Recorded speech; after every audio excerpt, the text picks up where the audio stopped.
In the 1800s, more ships were lost off Maine's coast than anywhere else in America. Today, these treacherous waters still guard extraordinary secrets. Like Vinalhaven, an island where time seems frozen in the age of sailing ships. But the mysteries don't end at the shoreline.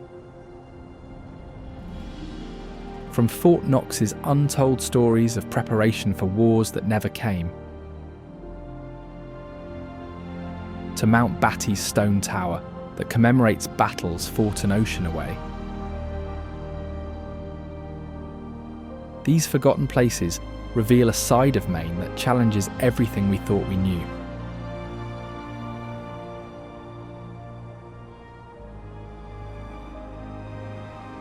Stay with me, because we're about to uncover Maine's hidden wonders.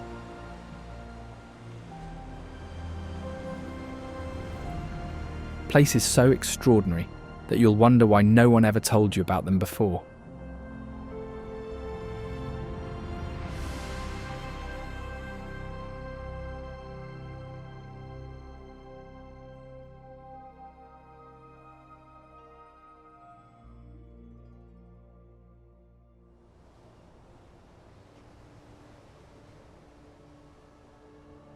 Pemaquid Point Lighthouse stands on the rocky coast of Bristol, Maine.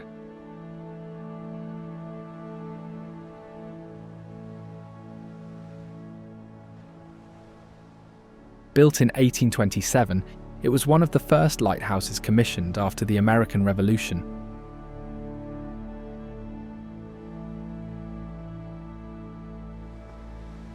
The surrounding terrain features sharp, sloping rock formations shaped by ancient geological forces, their surfaces carved with deep grooves that have caused numerous shipwrecks.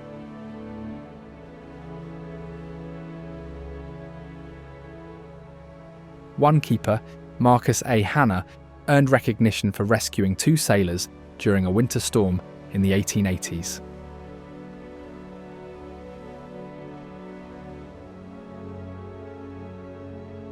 The lighthouse was automated in 1934, and the former keeper's dwelling now houses a small museum displaying artifacts related to local maritime history.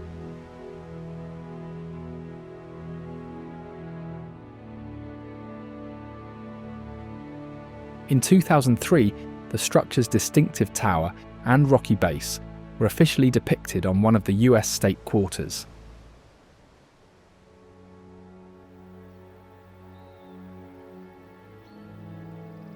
Moosehead Lake is the largest lake in Maine and is known for its remote wilderness and boating.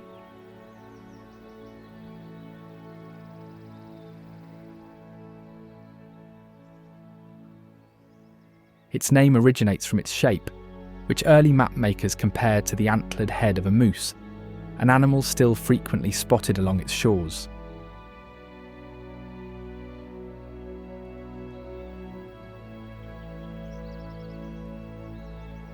The lake served as a critical transportation route during the 19th century logging boom, with timber floated downstream to mills.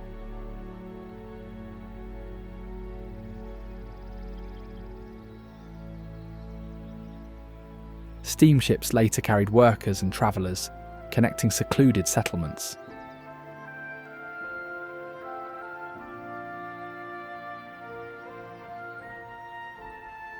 In the early 20th century, the lake became a destination for outdoor enthusiasts, drawn by its isolation and populations of trout and salmon.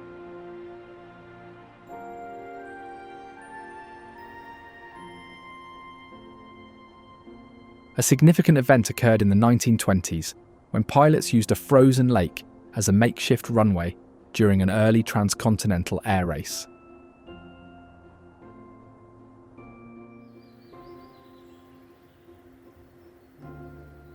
The lake is also home to Mount Kineo, a landmark with cliffs that rise sharply from the shoreline.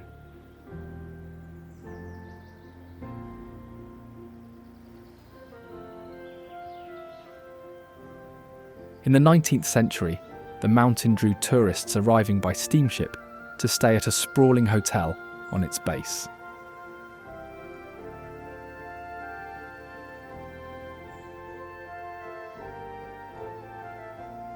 The hotel operated for decades as it attracted visitors seeking outdoor recreation and views from the summit, although only stone foundations and remnants of its gardens survive today.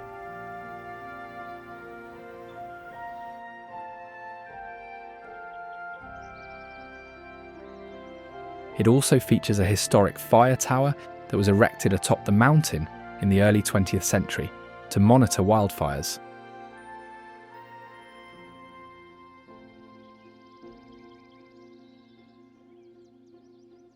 Though no longer in active use, the tower remains a landmark for hikers who climb the steep trails to reach it.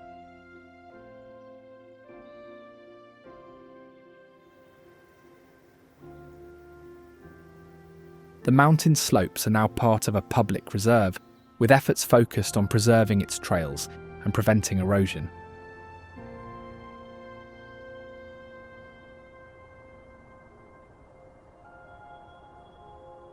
Camden is a well-known coastal town that first developed as a shipbuilding centre in the 1800s, with local yards constructing wooden schooners for coastal trade.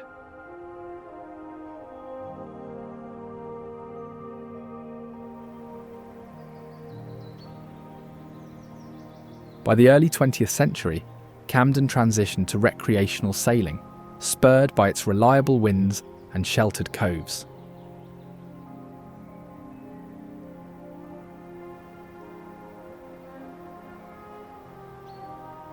The Camden Yacht Club, founded in 1932, became a hub for racing enthusiasts who featured both vintage and modern vessels.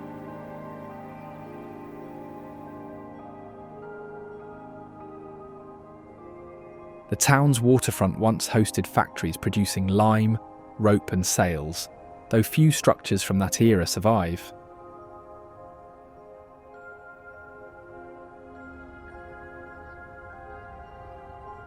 A fire in the 1890s destroyed much of the industrial zone, prompting reconstruction with brick buildings still in use today.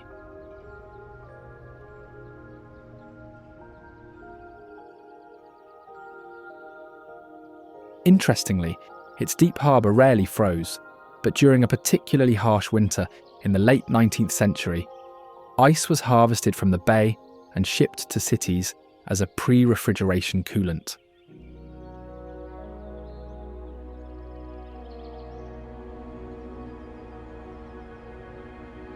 Nearby Mount Battie forms part of a state park established in the 1930s.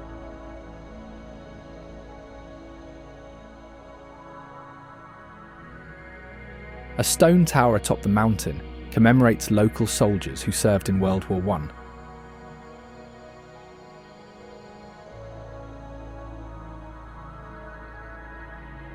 Camden Hills State Park is known for its trails, scenic overlooks, and outdoor activities.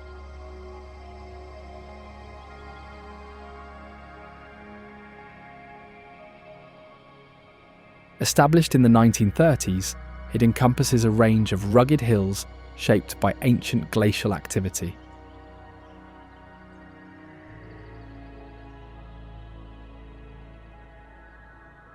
The land was once used for logging and charcoal production, with traces of old kilns and timber roads still scattered in wooded areas.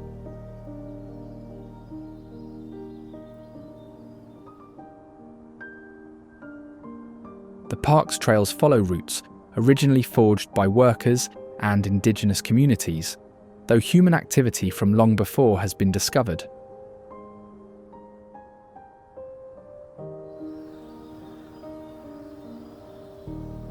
In the mid-1900s, a wildfire burned sections of the park, exposing archaeological finds such as stone tools linked to ancient hunting practices.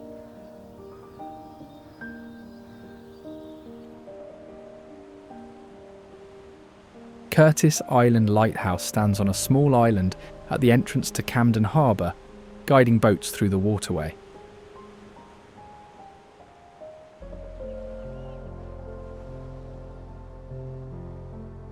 The original wooden tower, prone to rot and storm damage, was rebuilt using brick, a material chosen for its durability against coastal weather.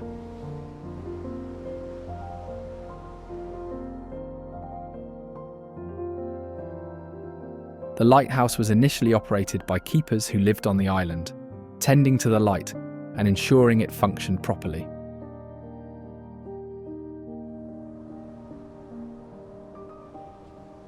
One keeper, noted for meticulous logbooks, documented a near disaster in the 1920s when a freighter narrowly avoided rocks during a blizzard, crediting the lighthouse's signal.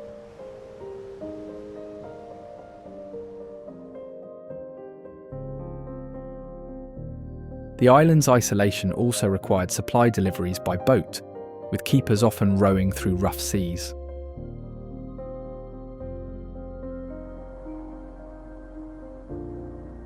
Eventually, automation in the 1970s ended the need for on-site keepers, though the light remains active.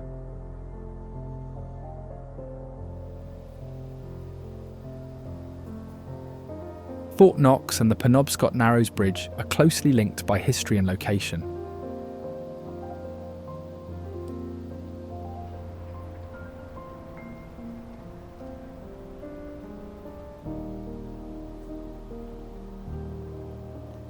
Fort Knox is a well-preserved granite fortification completed in the 1860s, designed to defend against potential naval threats during a period of regional tensions.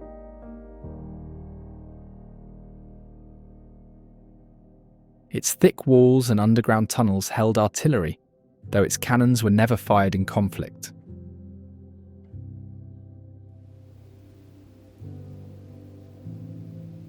The Penobscot Narrows Bridge opened in 2006, replacing an aging suspension bridge prone to structural issues.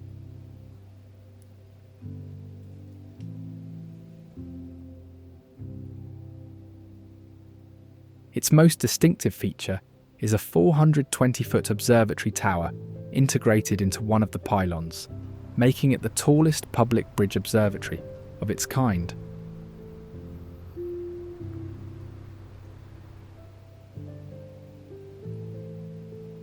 Both structures share a site where 6 earlier bridges once crossed the river, including a 1930s-era span that partially collapsed during renovations.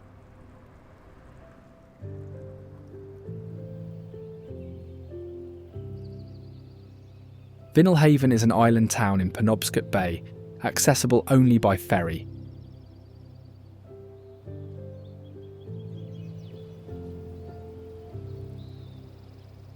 Before fishing became the dominant industry, granite quarrying played a major role in the island's economy.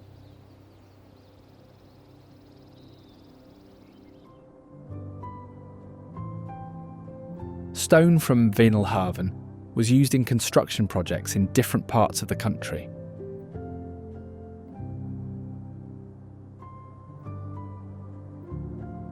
Remnants of the old quarries still exist, some filled with water and now used for recreation.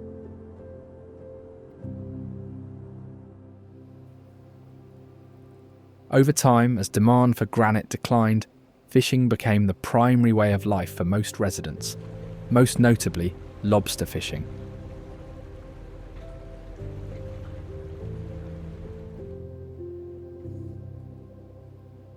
Lobster fishing dominates the economy, with generations of families working in the same waters.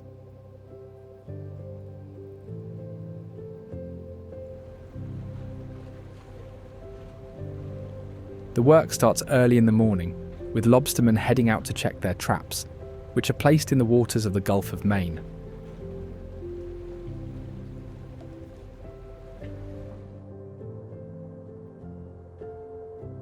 Each trap is marked by a buoy with a unique colour pattern, identifying its owner.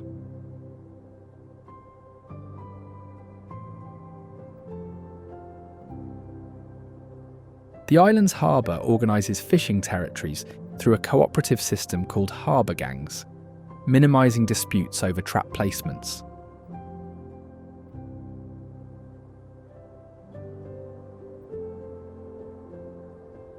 Additionally, there are strict regulations set in place to help maintain the lobster population and keep the industry strong over time, preventing overfishing.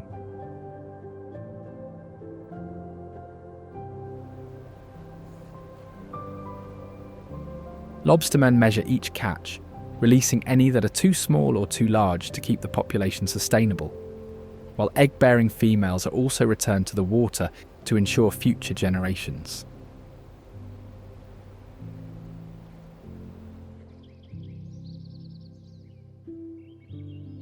Baxter State Park is a large wilderness area in northern Maine known for its forests, mountains and wildlife.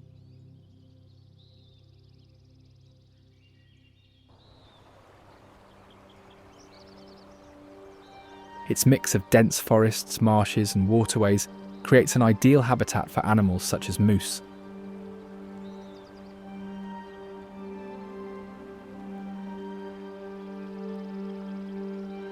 The moose are often seen near ponds, marshes and streams, especially in the early morning and evening when they are most active.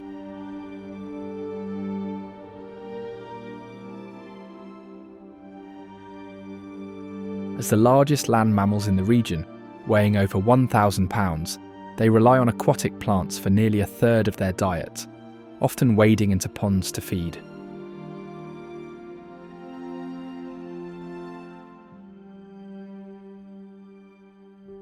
Their long legs and buoyant bodies allow them to navigate deep water, while thick fur insulates against cold winters.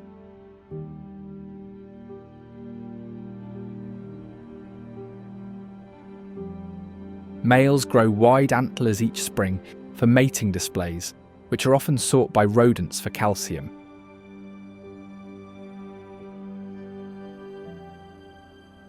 In the early 20th century, overhunting and habitat loss reduced regional moose numbers, but protection helped populations rebound.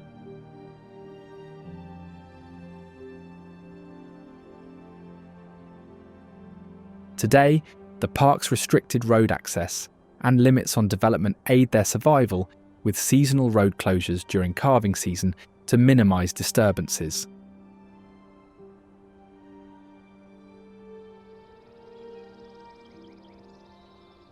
Mount Katahdin is the highest peak in Maine and serves as the northern terminus of the Appalachian Trail.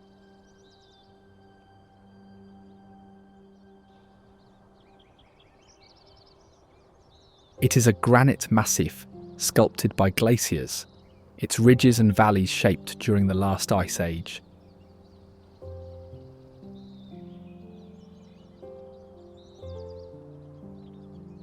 The mountain's Penobscot name translates to Greatest Mountain, reflecting its cultural significance to indigenous communities long before European settlers arrived.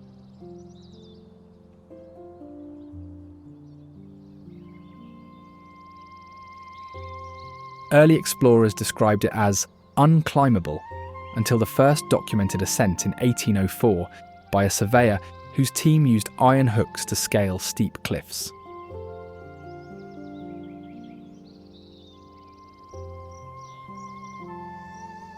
Percival Baxter, a former governor, led efforts to protect the area as a wilderness sanctuary, acquiring land parcel by parcel to establish the park.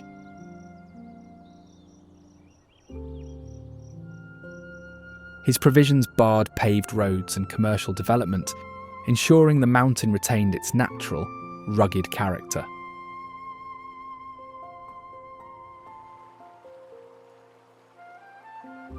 The black bear is a common sight in Baxter State Park, where it roams the forests and fields by itself in search of food.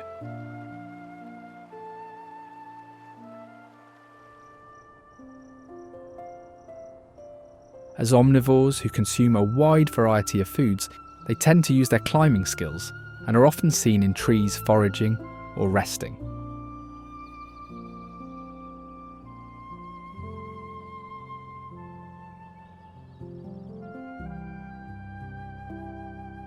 Their sharp sense of smell helps them locate food from miles away, and they are known to travel great distances in search of food sources.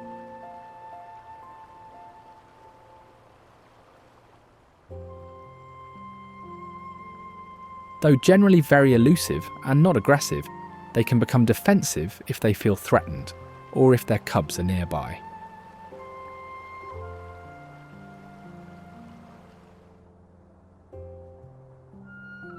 In the fall, they focus on eating large amounts to build up fat stores for the winter when they enter hibernation.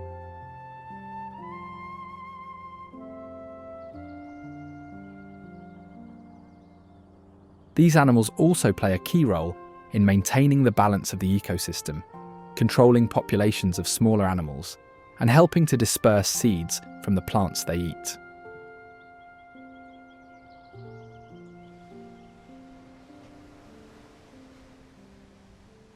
Established in the early 1600s, York is among the region's oldest continuously settled towns.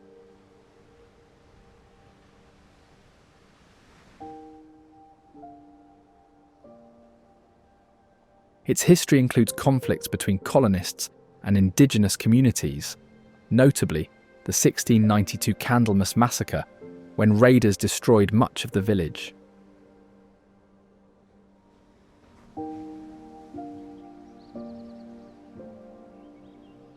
One of York's most recognised features is the Nubble Lighthouse, also known as Cape Neddick Light, located on a small rocky island just off York Beach.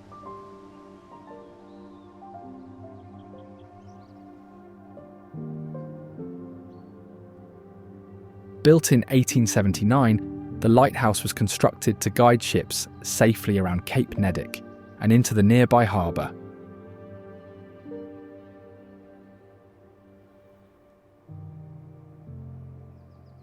Early keepers accessed the tower via a suspended tramway for supplies, battling harsh winters that sometimes froze fuel lines, as noted in logs from the 1930s.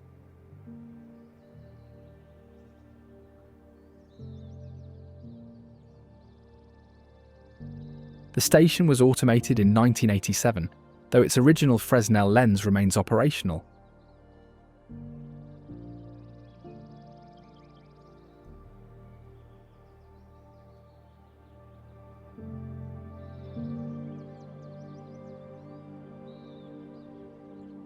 Notably, the lighthouse gained fame in the 1970s when a spacecraft carried its image to explore outer solar system moons.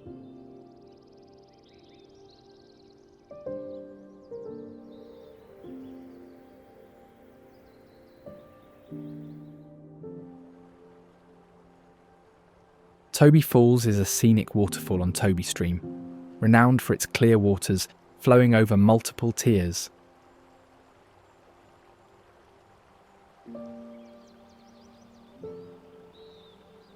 It formed over millennia as a river carved through resistant bedrock, creating a series of cascades and pools.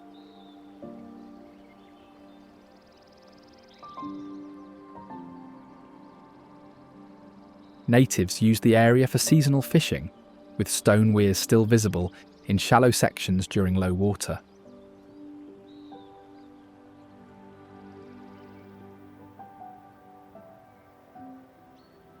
Kennebunkport is a coastal town with a long history, known for its historic district and scenic beaches.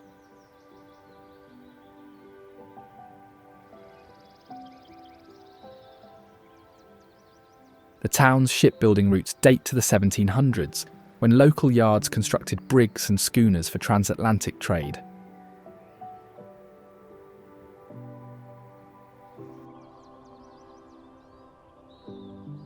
However, the industry waned in the 1800s and was replaced by tourism as wealthy families built summer estates.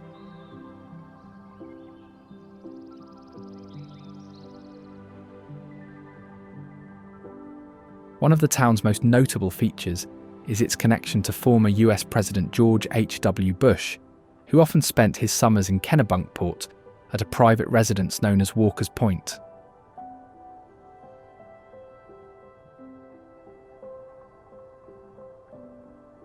The Bush family has deep ties to the area, and their presence has made Kennebunkport a well-known destination, particularly for those interested in the former president's legacy.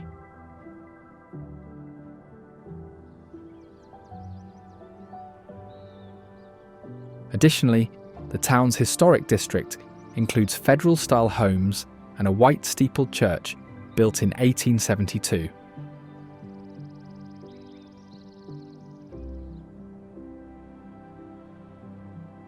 the town of Cherryfield earned its title as the blueberry capital of the world through its central role in wild blueberry production.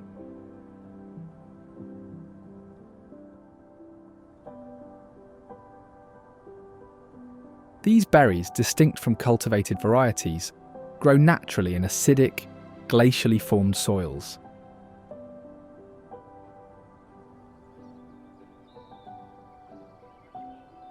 Indigenous communities harvested them for food and medicine, using controlled burns to encourage growth, a practice later adopted by settlers.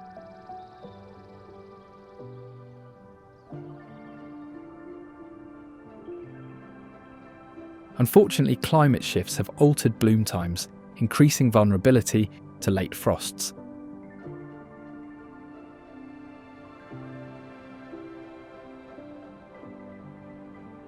Despite this, the crop remains a cultural staple, celebrated in festivals featuring pie contests and recipe exchanges.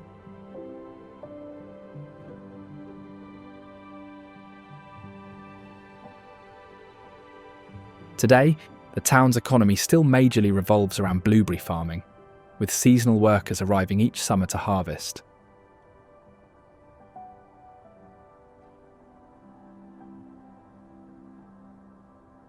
Established through private donations in the early 20th century, Acadia National Park is a 47,000-acre park on Mount Desert Island that serves as a model for public-private conservation.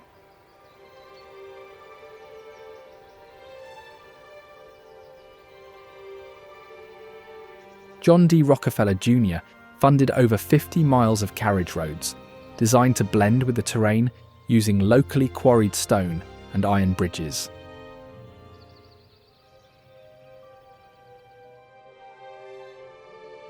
Unfortunately, in 1947, a wildfire scorched thousands of acres, prompting reforestation efforts that transformed some slopes into spruce fir forests.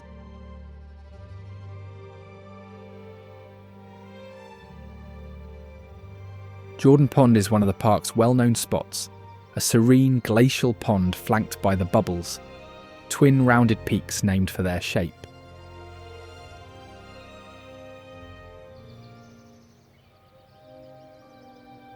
The pond's clarity allows visibility to depths of 45 feet, though swimming is prohibited to protect water quality.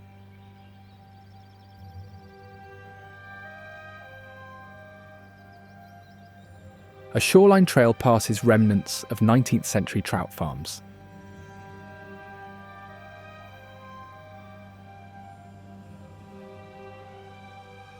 Sand Beach is another well-visited site within the park, which is rare in a region dominated by rocky coasts.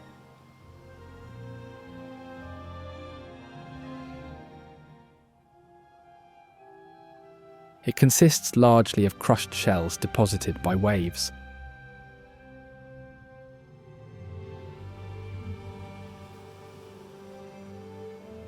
Cold water temperatures limit swimming, but the beach's sheltered cove is attractive to visitors.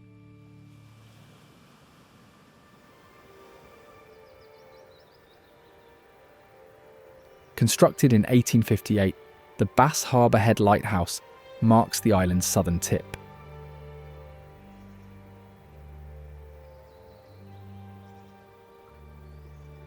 Its fog bell, replaced by an automated horn in the 1970s, once required keepers to manually strike it during storms.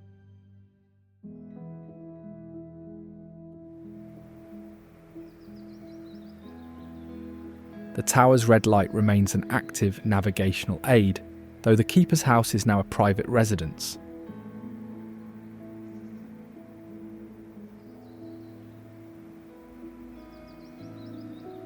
Casco Bay is a body of water along Maine's southern coast, home to working harbours, small fishing communities, and recreational boating.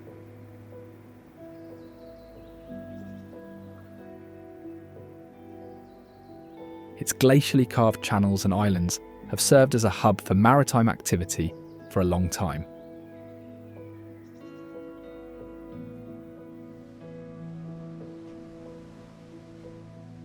The bay's mix of deep channels and shallow ledges challenged navigators, leading to numerous shipwrecks and the construction of lighthouses in the area.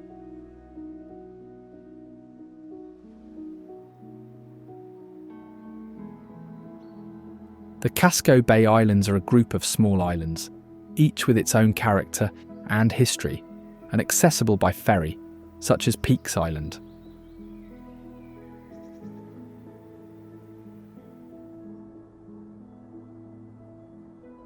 Peaks Island is one of the most visited ever since it transitioned from a fishing village to a summer resort in the late 1800s.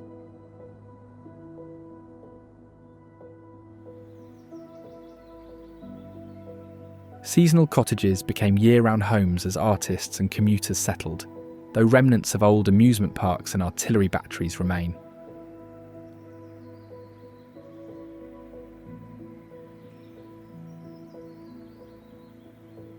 Then there is Cushing Island, which once hosted a grand hotel that was unfortunately destroyed by fire in the 1890s, with only stone foundations and overgrown gardens left.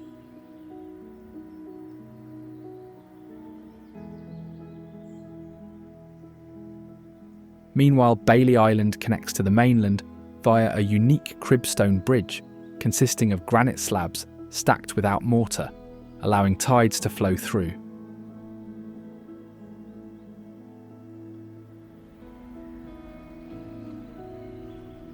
Built in the 1920s, it replaced a ferry service prone to ice delays.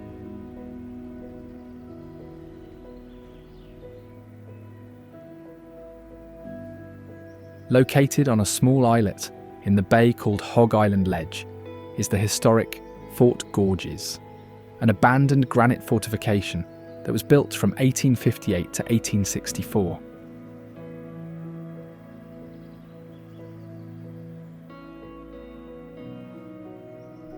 Designed for coastal defence, its cannons were never fired in battle.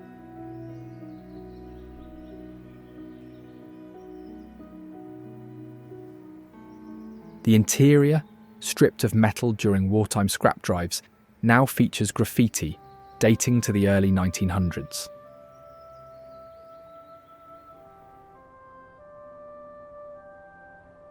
The city of Portland has been a centre of commerce for generations, with a harbour that has long served as a hub for fishing, shipping, and industry.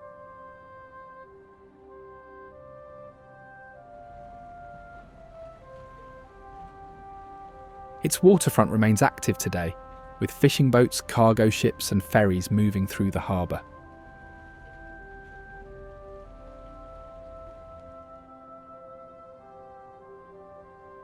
Historically, it developed around a natural harbour, though it has experienced multiple fires throughout its past.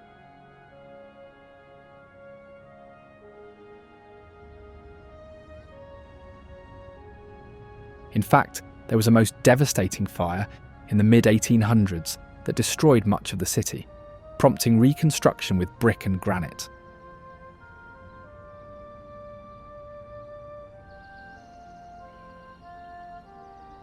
These materials are still visible in many of Commercial Street's warehouses that once stored salt cod and molasses.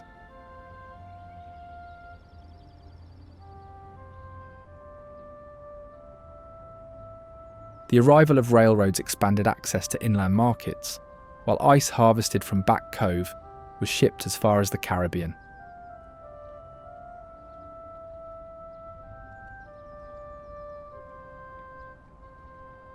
Portland City Hall has been an important landmark since it was rebuilt in the early 1900s after a fire destroyed the previous building.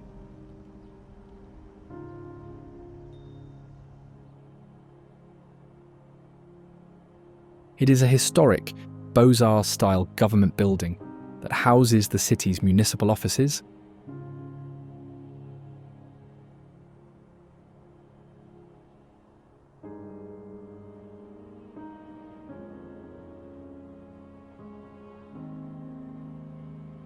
its clock tower bell, cast in 1909, still chimes hourly.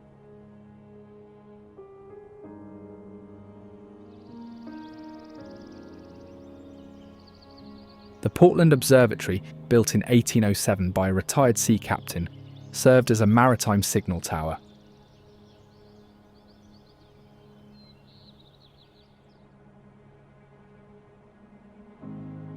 Using telescopes and flag codes, operators alerted merchants to incoming ships, allowing faster cargo preparation.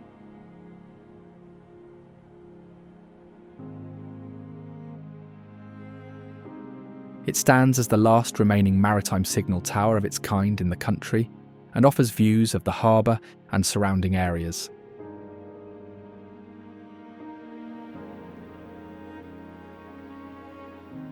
The Portland Breakwater Lighthouse, nicknamed Bug Light for its small size, was constructed in 1875 to mark a protective stone jetty.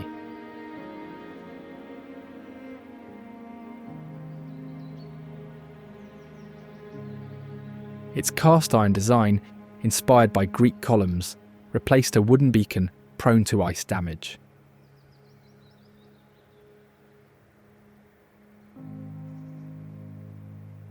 Decommissioned in the 1940s, it was preserved by local groups and relit ceremonially.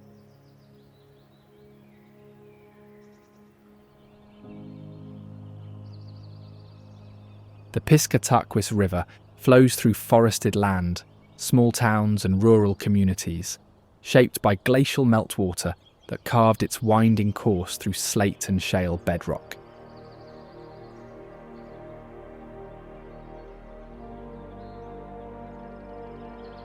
Natives use the river for seasonal fishing and travel, leaving behind stone tools and fire pits near its banks.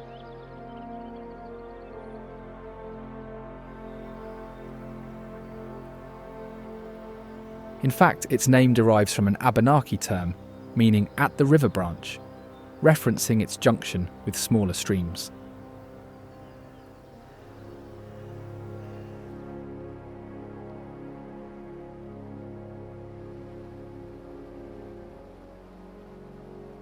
In the 19th century, loggers floated timber downstream during spring floods, a perilous practice that often led to jams.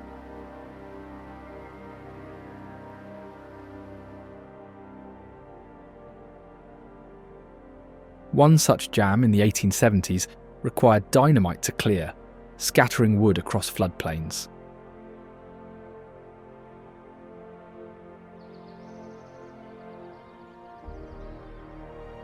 Over time, as logging methods changed and railroads expanded, the river was used less for moving logs, but it remained a valuable resource for fishing and recreation.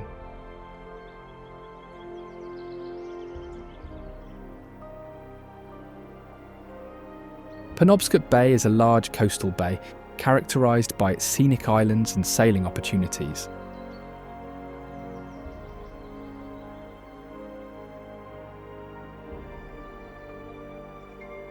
Its deep, island-studded waters were shaped by retreating glaciers, their paths leaving behind sheltered harbours and rocky outcrops.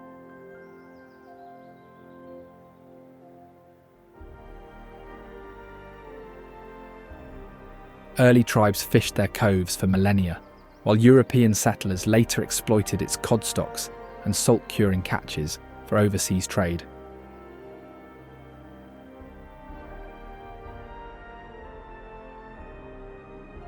The bay's strategic importance led to a late 18th century naval battle where a fleet of ships was intentionally sunk to avoid capture, their remains still scattered across the seabed.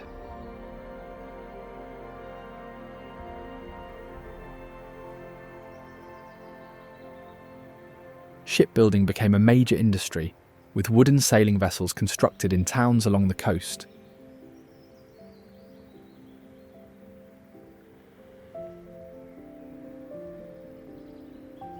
As industries changed, fishing remained a primary source of livelihood, with lobstering becoming one of the most important trades in the region.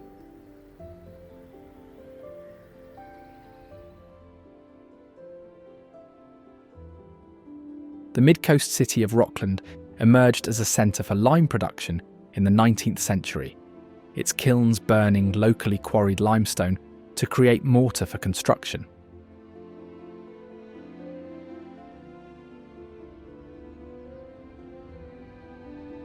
The industry declined after synthetic alternatives replaced lime, leaving behind abandoned quarries and kiln ruins.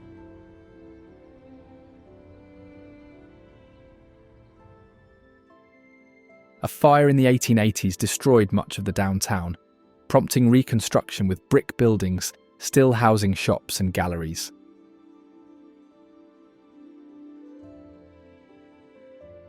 It is also home to the Farnsworth Art Museum, which focuses on American art, particularly works connected to Maine.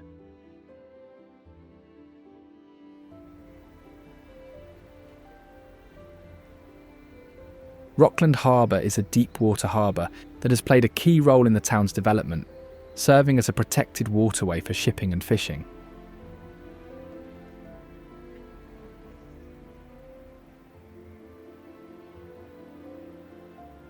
It once hosted a herring fleet, with smokehouses processing fish into fertiliser and canned goods.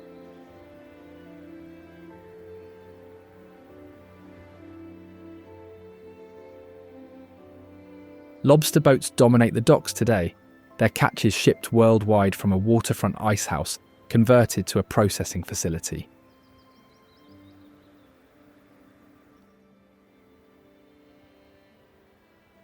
Rockland Breakwater Lighthouse, built in 1902, marks the end of a nearly mile-long granite breakwater constructed to protect the harbour from storms.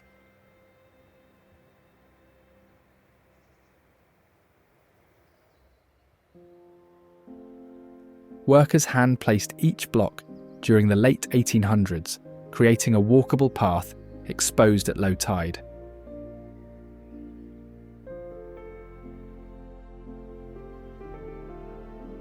The original lighthouse, a wooden structure, was replaced with a stout brick tower after ice damage.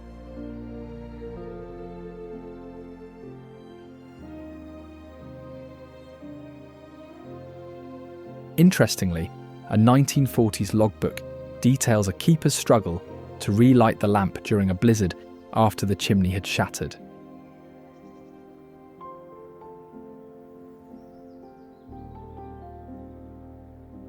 The tower's foghorn, now silent, once blared for hours during summer fog seasons, audible miles inland.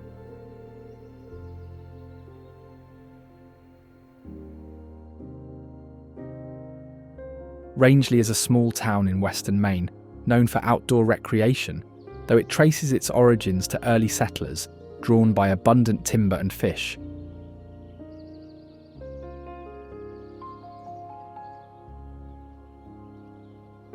Named after a landowner who promoted settlement and land use in the 1800s.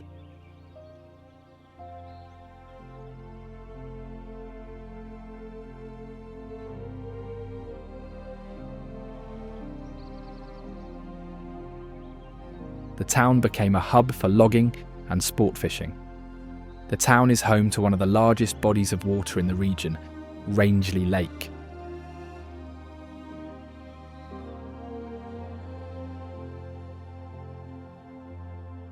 Connecting to neighbouring lakes via the Rangeley River system, steamships once transported logs and guests across its waters, their routes marked by surviving wooden docks.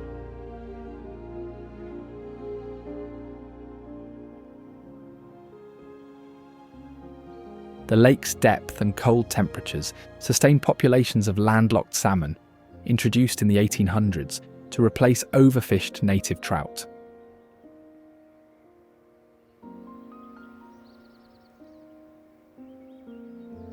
Today, the lake continues to support recreation, with boats dotting its surface in warmer months and ice fishing taking place in winter.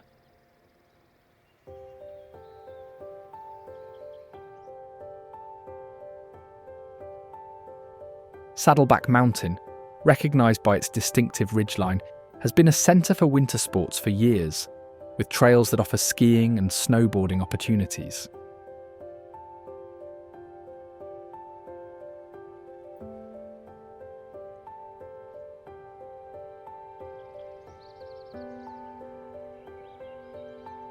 In warmer months, hikers on the Appalachian Trail pass through the area, following routes once used by loggers.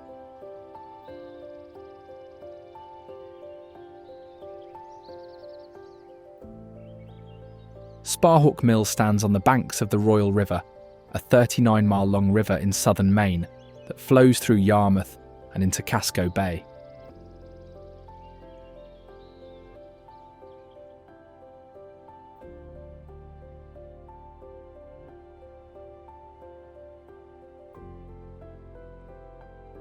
It is a historic 19th century textile mill producing cotton and woolen goods, relying on the river's water power to run its machinery.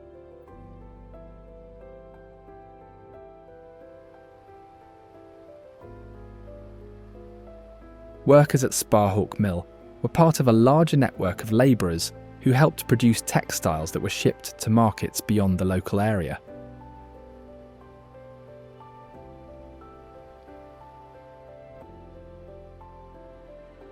Over time, as industries changed and production methods evolved, textile manufacturing declined, and the mill eventually stopped operating in its original capacity.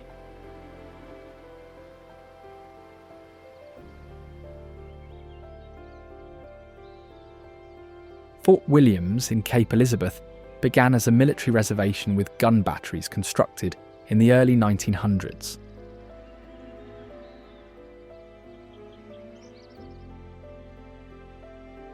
Concrete bunkers and artillery emplacements were added during World War II, but never saw combat.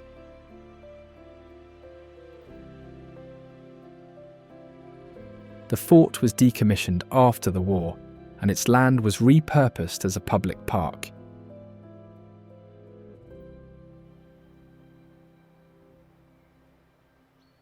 Portland Headlight stands on the rocky coast within the park.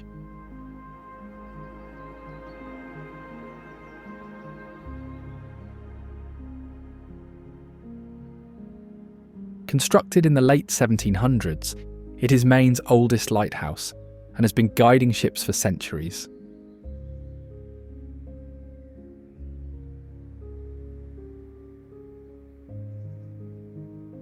The tower, built using local rubblestone, initially burned whale oil in lamps tended by a keeper who lived in an attached wooden dwelling.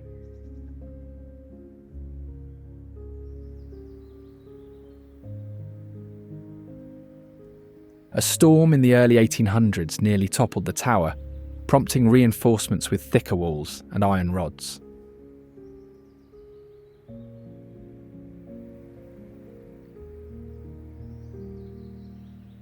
The light's most famous incident occurred in 1886, when a ship, the Annie C. Maguire, from Buenos Aires, Argentina, ran aground during a Christmas Eve blizzard.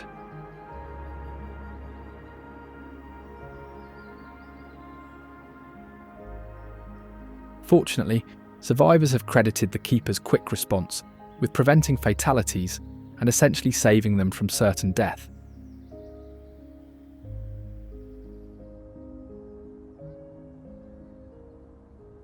Settled in the 17th century as a farming and fishing community, Scarborough has developed into a popular place for both residents and visitors seeking access to beaches, parks and outdoor recreation.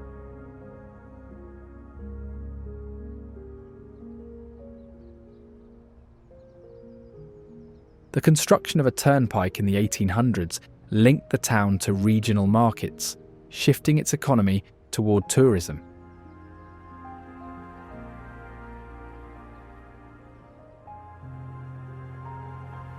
It is home to the famous Scarborough Beach State Park and the extensive salt marshes of the Scarborough Marsh Wildlife Management Area.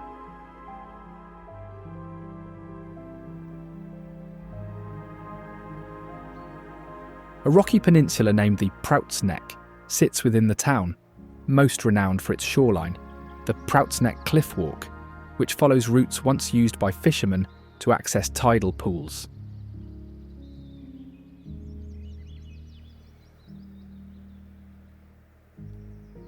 It became an enclave for artists after a prominent painter, Winslow Homer, established a studio there in the late 1800s and had his works depicting its coastal storms and cliffs.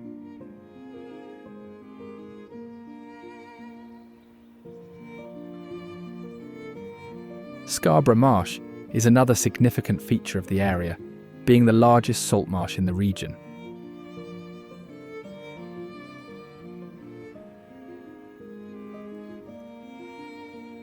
Although it was diked and drained for haying in the 1700s, the tidal flow restored in the 1960s revived its ecosystem, though remnants of old ditches still pattern the peat.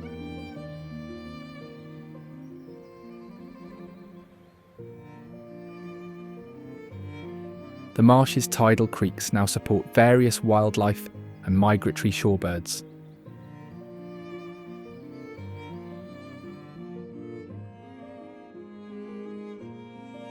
There, the red-winged blackbirds dominate the marsh, defined by their striking red and yellow shoulder patches, which are especially visible when they spread their wings.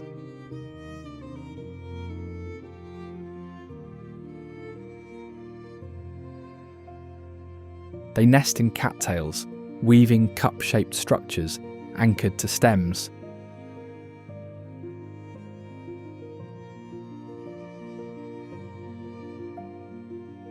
Females, brown-streaked for camouflage, build their nests in those cattails or dense reeds, where they lay their eggs and raise their young.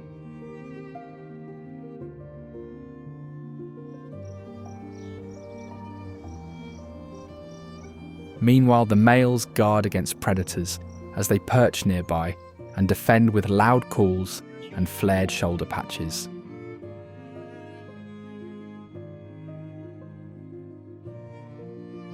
According to the locals, their song is a familiar sound in marshy areas during the warmer months.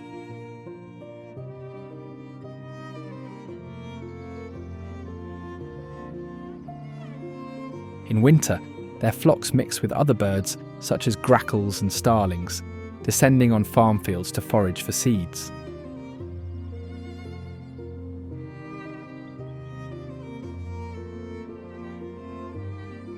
Lake Hebron is a freshwater lake found in monsoon, formed through glacial action.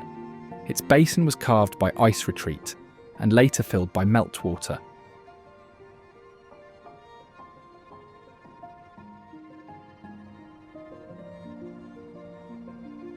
The lake has long been a hotspot for bass fishing, and anglers sometimes speak of its bass secrets, which are tales of particularly elusive fish that seem to elude the most experienced of fishermen.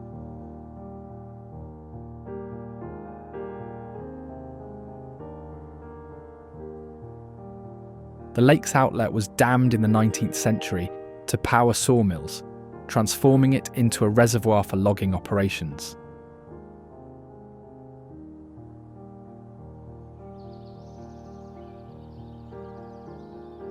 Timber floated across its surface during spring drives, often jamming at the narrow outlet until workers freed them with peavies.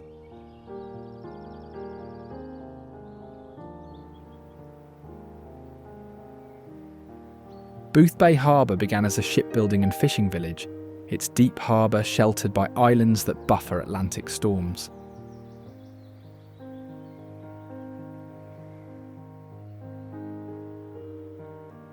The arrival of steamships in the late 1800s turned the town into a seasonal retreat, especially since it already had a picturesque waterfront.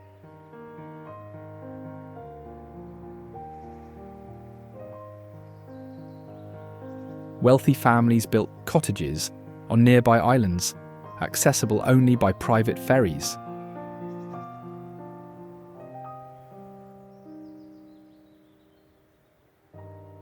The coastal Maine Botanical Gardens, an iconic landmark today, was established on former farmland showcasing native plants, while volunteer divers periodically clear debris from the harbour floor.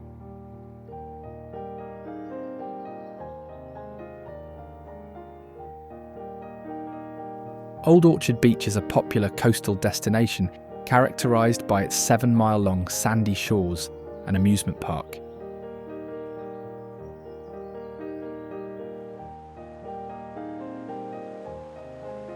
Once a quiet, rural spot, the area began to have increased traction in the mid-19th century when its beach was discovered by tourists seeking relaxation by the sea.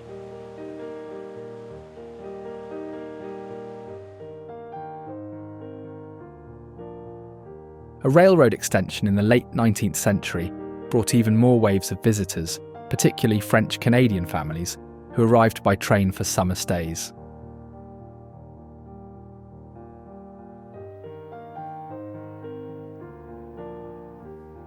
At the heart of Old Orchard Beach is the Palace Playland amusement park, which has been in operation for over a century.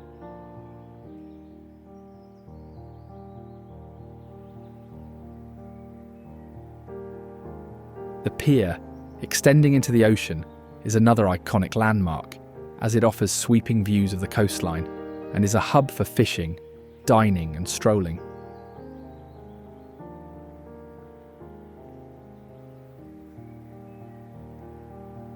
The remote Monhegan Island, accessible only by boat, has sustained seasonal fishing and artistic communities for centuries.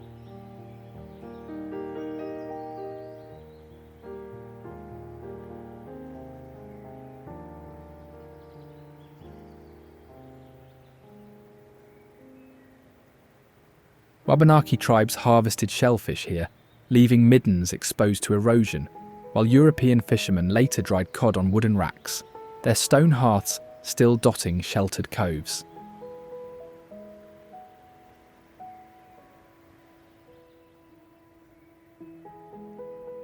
Eventually, artists began settling in the early 1900s, converting fish shacks into studios.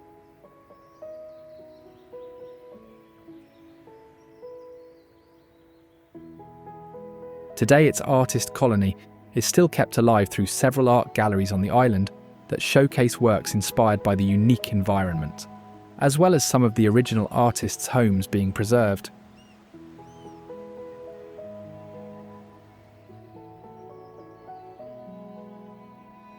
Established as the state capital in 1827, Augusta first began as a trading post along the Kennebec River.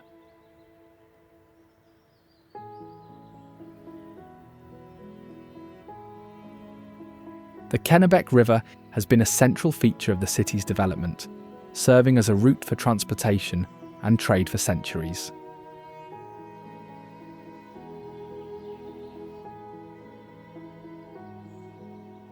The downtown area is home to several historic sites and government buildings that reflect the city's role in the state's administration.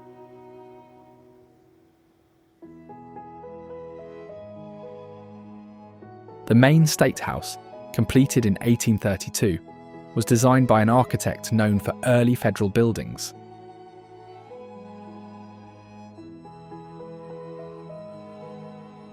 It serves as the seat of the state government in Augusta, featuring a copper dome, later gilded, that survived an 1861 fire started in the attic during legislative sessions.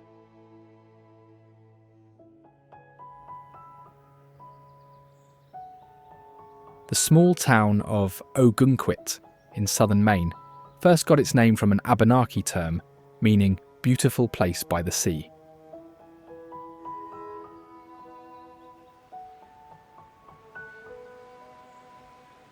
Rocky ledges and a narrow tidal river shaped its early economy, with fish flakes drying cod along the shore.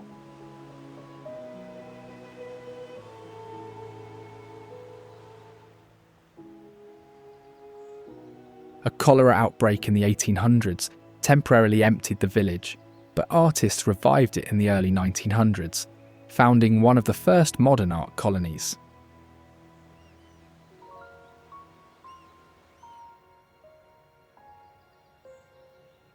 It has also become a favourite for theatre-goers, with the Ogunquit Playhouse being a staple in the town for over 80 years.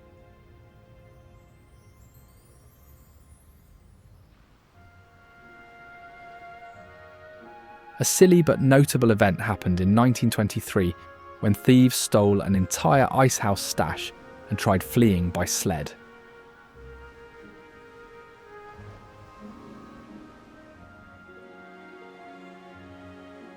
Hilariously, they were only caught because a farmer noticed suspiciously sweaty cows.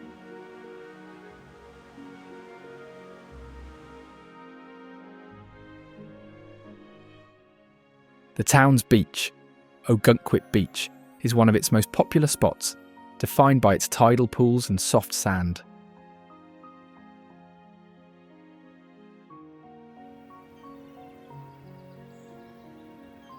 It was nearly lost to erosion in the 1960s, but fortunately, locals were able to rebuild its dunes using Christmas trees as barriers, a practice still used today.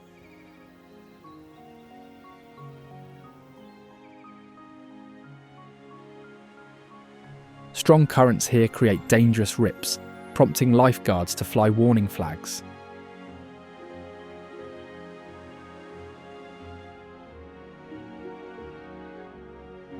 Perkins Cove, a working harbour turned arts enclave, is linked by a hand-cranked drawbridge installed after a hurricane destroyed its predecessor.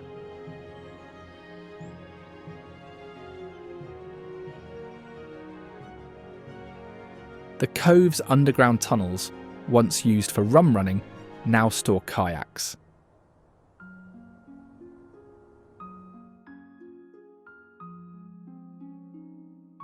This is Maine, a land of hidden wonders and remarkable architectural marvels.